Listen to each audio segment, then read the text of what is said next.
Hello students, welcome back. Today we are going to start class 10 geography chapter lifelines of Indian economy.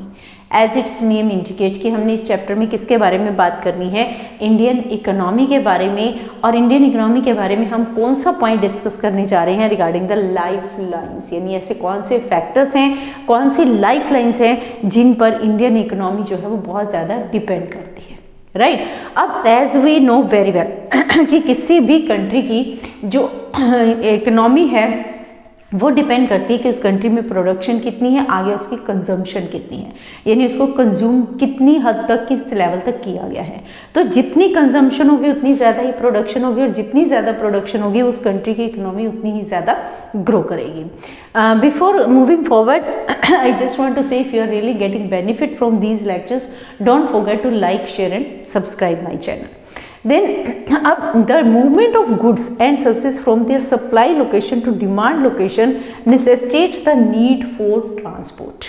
अब यहाँ दो word use किए गए हैं, वो वर्ड्स कौन से हैं? One is supply location, second one is demand location. यानी सप्लाई लोकेशन कौन सी होगी? जहाँ पर उस चीज़ को तैयार किया गया है। Suppose we can take the example of a bread, कि अब ब्रेड है, अगर फैक्ट्री में ब्रेड बनी है तो वो फैक्ट्री क्या है? That is supply location, right. और डिमांड लोकेशन क्या होगी? हम लोग क्या है? We are consuming the bread, right, we are consumer. तो कंज्यूमर्स क्या है? कंज्यूमर है डिमांड, राइट। तो जितनी जब प्रोडक्शन तैयार होगी, ब्रेड तैयार होकर जो हम तक पहुंचती है वो क्या है? सप्लाई लोकेशन से ब्रेड कहाँ पहुंच रही है? डिमांड लोकेशन पर, राइट। अब सप्लाई लोकेशन से डिमांड लोकेशन तक उस ब्रेड को पहुंचाने का काम किसने किया? फैक्ट्री से ब्रेड हम तक कैसे पहुंची है? Through the traders. अब ट्रेडर्स हैं जिन्होंने उसको हम तक पहुंचाया। अब ट्रेडर्स भी किसका यूज करेंगे? अब ट्रेडर्स भी हाथ पैरों पे पकड़ कर तो लाएंगे नहीं, तो ट्रेडर्स सप्लाई लोकेशन से, यानी इंडस्ट्री से प्रोडक्ट को कंज्यूमर तक पहुंचाने के लिए किसका यूज करते हैं? Transport, right. So we can say the movement of goods and services from their supply location to demand location necessitate the need for transport. इसी चीज़ को हम इस एक और तरीके से भी समझ सकते हैं कि हम मान लेते हैं कि यहाँ पर कंज्यूमर है ए, राइट। तो ये कंज्यूमर क्या हुआ? Demand location. दूसरी तरफ ये क्या है? इंडस्ट्री, दूर है इनसे, कंज्यूमर से। इंडस्ट्री क्या हो गई? Supply location. यह जो भी चीज़ तैयार हो गई उसको यहाँ तक किसने पहुँचाया? ट्रेडर्स ने। लेकिन ट्रेडर ने किसकी हेल्प ली? ट्रांसपोर्ट की। क्लियर? तो अब बात आती है कि ट्रेडर्स कौन है। ये आपका एक वन मार्क क्वेश्चन आ सकता है, what do you understand by trader और डिफाइन ट्रेडर, राइट। तो ट्रेडर की हम डेफिनेशन क्या देंगे? Traders people engaged in facilitating the movement, they supply products to the consumer through transport. वही डेफिनेशन आ जाती है कि वो लोग जो चीज़ों को लोगों तक पहुंचाते हैं, जो सप्लाई लोकेशन से डिमांड लोकेशन तक प्रोडक्ट्स को पहुंचाते हैं, उनको हम क्या कहते हैं? They are known as traders, right.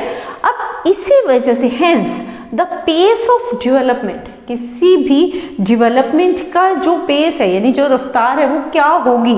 Depends upon the production of goods and services as well as their movement over the space. कि एक तो उस पर डिपेंड करता है कि कितनी प्रोडक्शन है, कितनी वो डिमांड लोकेशन तक पहुंची है। दूसरा किस पर डिपेंड करता है कि ये सर्विसेज कैसी हैं, यहाँ से यहाँ पहुंचाने का तरीका कैसा है। क्या ट्रांसपोर्टेशन फैसिलिटी है? नहीं है। तो क्या हम अगर मान लीजिए सपोज फैक्ट्री से लेके अगर हमारे घर तक या शॉप तक कहीं रोड्स हो ही ना, उबड़ खाबड़ एरिया हो, जैसे हिल एरिया होता है, तो उसमें क्या होता है? वहाँ पर सप्लाई कंपैरेटिवली प्लेन एरिया से कंपैरेटिवली क्या होगी? कम होगी, क्योंकि इतना इजी नहीं है उस टेरेन में, उस जो एरिया है वहाँ पर इधर इस जगह से दूसरी जगह पर लेकर जाना, वहाँ ट्रांसपोर्ट फैसिलिटी में भी प्रॉब्लम आती है, राइट। तो वो डिपेंड करता है कि उस मूवमेंट को के लिए सर्विसेज कैसी प्रोवाइड हुई है, राइट। उस पर डिपेंड करता है कि वहाँ की या उस कंट्री की डेवलपमेंट कैसी है। अब बात आ जाती है कि ट्रांसपोर्ट, कम्युनिकेशन एंड ट्रेड। ये आपका 3 marks very very important question बनता है, जो सीबीएसई का लेटेस्ट पैटर्न अभी तक जो आया है उसके अकॉर्डिंग है कि इफ आपके सब्जेक्टिव क्वेश्चंस आती हैं, सब्जेक्टिव पेपर होगा, तो in that it may come in 2 marks. मतलब जो पैटर्न है पहले था 3 and 5 मार्क्स का, अब क्या उन्होंने बताया 2 and 5 मार्क्स। तो इसका मतलब ये जो क्वेश्चन पहले 3 मार्क्स में आता था, अब 3 मार्क्स वाले आपके क्वेश्चन किस में आएंगे? 2 मार्क्स में, राइट। अब it's very very important question. यहाँ क्वेश्चन क्या बनता है आपका, transport, communication and trade are complementary to each other, एक दूसरे पर डिपेंड करते हैं, कॉम्प्लीमेंट्री, पूरक हैं। क्यों, why, what's the reason behind this? It is very very important. 2 marks जो लेटेस्ट पैटर्न के अकॉर्डिंग है, और पहले ये किस में आता था, 3 मार्क्स में। अब ये कैसे होगा? Trade and transport were previously restricted to the limited space. पहले क्या होता था, पहले समय में, पुराने समय में जो ट्रेड होता था और जो ट्रांसपोर्टेशन होती थी वो एक लिमिटेड एरिया में होती थी, राइट। बहुत ज़्यादा दूर तक नहीं कि यानी कि सपोज अगर इंडिया में है कोई चीज़, प्रोडक्शन तैयार है तो इंडिया में ही होती थी, उसको ओवरसीज यानी अमेरिका, ऑस्ट्रेलिया या किसी फॉरेन कंट्री में भेजना इतना पॉसिबल नहीं था, या बहुत मुश्किल था, बहुत कम होता था ऐसा।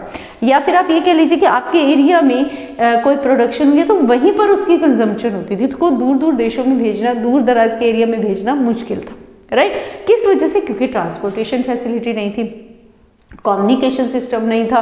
अब उसके बाद क्या हुआ, डेवलपमेंट हुई। किस में हुई development? Development in science and technology. उसका इफेक्ट कहाँ पड़ा? एक्सपेंडेड ट्रेड एंड ट्रांसपोर्ट, उससे ट्रेड भी बढ़ा और ट्रांसपोर्टेशन भी बढ़ी। अब वो कैसे बढ़ा? सपोज अब इस क्वेश्चन को समझने के लिए पहले क्या होता था, ट्रांसपोर्ट थी सिर्फ।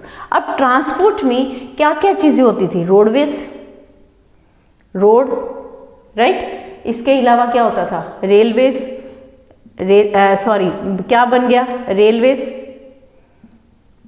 देन वाटरवेज, ये चीजें डेवलप हुई, राइट। अब जब ये डेवलप हुई, इसके साथ साथ ट्रांसपोर्टेशन डेवलपमेंट के साथ साथ कम्युनिकेशन भी डेवलप हुआ। अब कम्युनिकेशन में क्या चीज आ गई? रेडियो डेवलप, रेडियो हो गए, टीवी एंड सो ऑन। आज क्या है, आप यहाँ बैठे हुए हैं, आपका कोई रिलेटिव अगर फॉरेन कंट्री में कहीं बाहर है तो आप आमने सामने बैठकर उनसे बात कर सकते हैं, राइट। तो उसमें क्या है, यानी वो बहुत दूर, हजारों मील दूर बैठे हुए भी आपके लिए क्या उस समय में क्या बन जाते हैं, वो आपके बिल्कुल ऐसे साथ होते हैं, ऐसे लगता है जैसे आपके सामने ही बैठकर आपसे बात कर रहे हैं। तो वो किस वजह से पॉसिबल हो पाया है? Due to the development in communication, right. Communication system हमारा डेवलप हो गया। अब जब ट्रांसपोर्ट बढ़ा, यानी road network, railway network, water network, waterways, इनका नेटवर्क इंक्रीज हुआ तो और साथ ही साथ कम्युनिकेशन सिस्टम इंक्रीज हुआ, तो उससे क्या हुआ? कनेक्टिविटी बढ़ गई। जहाँ पहले समय में राजे महाराजा अगर एक जगह से दूसरी जगह उनको कोई मैसेज भेजना होता था तो कई कई दिन, महीने लग जाते थे उस एरिया में जाने में, लेकिन अब क्या है, आप बैठे बैठे 1 सेकंड में अपने मोबाइल से करते हैं और वो मैसेज कहीं भी पहुंच जाता है, थ्रू आउट द वर्ल्ड, कहीं भी विद इन सेकेंड्स पहुंचता है, राइट। तो वो क्या है, उससे क्या चीज़ हुआ, आपकी कनेक्टिविटी बढ़ गई। अब जब कनेक्टिविटी बढ़ी तो उससे ट्रेड भी बढ़ा। पहले एमएनसीज नहीं होती थी, अब क्या आप यहाँ बैठकर बाहर कंट्री में बिजनेस कर सकते हो, या जो एमएनसीज का हम एग्जांपल लेते हैं, फॉरेन से जो कंपनीज हैं वो इंडिया में आकर अपना बिजनेस कर रही हैं, बैठे तो वहाँ हुए ना, वहीं से वो यहाँ पर सब कुछ कंट्रोल कर रही हैं। तो इसका मतलब क्या है कि ट्रांसपोर्टेशन और कम्युनिकेशन बढ़ने से कनेक्टिविटी बढ़ी, कनेक्टिविटी बढ़ने के कारण हमारा ट्रेड बढ़ा, राइट। अब जब ट्रेड बढ़ा तो ट्रेड कहाँ बढ़ा? ट्रेड केवल लोकल लेवल पर नहीं बढ़ा, बल्कि हमारा ट्रेड लोकल टू इंटरनेशनल, अपने एरिया के साथ साथ अब इंटरनेशनल लेवल पर भी ट्रेड होने लगा। अब जब हमने बात की कनेक्टिविटी की, तो कनेक्टिविटी की वजह से क्या हो गया, पूरा वर्ल्ड क्या बन गया, एक ग्लोबल विलेज, राइट। अब ये जो हमने कहा कि ट्रांसपोर्ट और कम्युनिकेशन की वजह से कनेक्टिविटी बढ़ी, ह्यूज ट्रेड हुआ, ट्रेड भी जो लोकल से इंटरनेशनल लेवल तक हुआ और इससे पूरा वर्ल्ड जो था एक ग्लोबल विलेज में कन्वर्ट हो गया। तो इन सब के पीछे ट्रांसपोर्ट और कम्युनिकेशन, इन सब के बढ़ने का कारण क्या था, इनमें डेवलपमेंट किस वजह से हुई थी? ये डेवलपमेंट किसकी वजह से हुई थी? इन साइंस एंड टेक्नोलॉजी, क्योंकि साइंस और टेक्नोलॉजी में डेवलपमेंट हुई। साइंस और टेक्नोलॉजी के डेवलपमेंट ने पूरे वर्ल्ड को क्या बना दिया, ग्लोबल विलेज। तो in this way we can say कि जो ट्रांसपोर्टेशन है और जो कम्युनिकेशन है और जो ट्रेड है ये एक दूसरे पर डिपेंड करते हैं, they are complementary to each other. Dense and efficient network of transportation, जब ज़्यादा ट्रांसपोर्टेशन सिस्टम हुआ, एफिशिएंट ट्रांसपोर्टेशन सिस्टम हुआ, कम्युनिकेशन सिस्टम एफिशिएंट हुआ, is prerequisite local, national and global trade today. उसी की वजह से आज जो लोकल लेवल पर, नेशनल लेवल पर और इवन इंटरनेशनल ग्लोबल लेवल पर जो ट्रेड है वो इसी की वजह से है। तो in this way we can say that trade, transport, communication and trade are complementary to each other, right? Is it clear this answer? Okay, then next अब हम बात करें बार बार ट्रांसपोर्ट वर्ड को, कि ट्रांसपोर्ट का बहुत बड़ा रोल है। तो नेक्स्ट हमारा आ जाता है मीन्स ऑफ ट्रांसपोर्ट। ये ट्रांसपोर्ट जो है वो कितनी तरह की है? 3 टाइप्स है mainly, as you all know very well, land, water, air. अब लैंड की जो ट्रांसपोर्टेशन है again it is of 3 type. कौन कौन से 3 टाइप्स हैं? रोडवेज, सबको मालूम है, आपके घरों तक रोड्स आती हैं। रेलवेज, आप रेल बाई ट्रेन कई बार कहीं ना कहीं गए होंगे, railways also you know very well. Pipelines के आजकल तो घरों में भी गैस सप्लाई के लिए भी अब धीरे धीरे सिलेंडर्स बंद हो रहे हैं और पाइपलाइंस आ रही हैं, राइट? पाइप्स के थ्रू आपके घरों में गैस आ रही है, तो वो क्या है? पाइपलाइंस। Then water. अब वाटर वेज में क्या आ जाता है? Inland, overseas. इनलैंड जो अपनी कंट्री के बाउंड्रीज में है, और ओवरसीज जब हम इसके शिप्स के थ्रू दूसरी कंट्रीज में जाते हैं, दैट इज ओवरसीज, ओशन को क्रॉस करके जाते हैं, राइट? देन एयर में, एयर का transportation is again of 2 type. कौन कौन से? एक तो डोमेस्टिक एयरवेज, दूसरे कौन से होते हैं? International Airways. At its name indicate, domestic जो कंट्री के अंदर है, यानी आपने इंडिया में ही मुंबई टू दिल्ली जाना है, दैट इज डोमेस्टिक। अब इंटरनेशनल, दूसरी कंट्री में, इंडिया से कनाडा जा रहे हैं आप, इंडिया से अफ्रीका जा रहे हैं, ऑस्ट्रेलिया जा रहे हैं, तो वो कौन सी फ्लाइट्स होंगी, कौन से एयरवेज होंगे? Those airways are known as international airways, जो इंटरनेशनल लेवल को कंट्री को कनेक्ट करते हैं।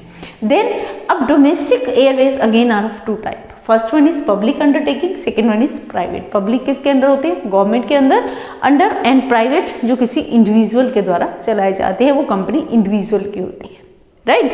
तो ये हमारे क्या थे? Different means of transport. Next video में we will continue this chapter, और उसमें हम बात करेंगे different transport, means of transport की हम इसमें बात करेंगे। Then we will discuss in detail regarding the land, water and air. इन तीनों को ही हम डिटेल में, जो हमने अभी सिर्फ फ्लो चार्ट में डिस्कस किया, इसको हम डिटेल में डिस्कस करेंगे। Hopefully it's clear to you, but don't forget to read NCERT book, क्योंकि अभी आपको नहीं मालूम है कि आपका पैटर्न क्या है, तो it's very necessary you have to prepare in both way, subjective as well as objective, right? तो सब्जेक्टिव के लिए you have to prepare the subjective question. For objective सबसे बेस्ट वे है एनसीईआरटी को रीड करना। Don't forget to read the NCERT, prepare your 1 mark question, and till this point if you have any problem you can go to the comment section and write down your problem.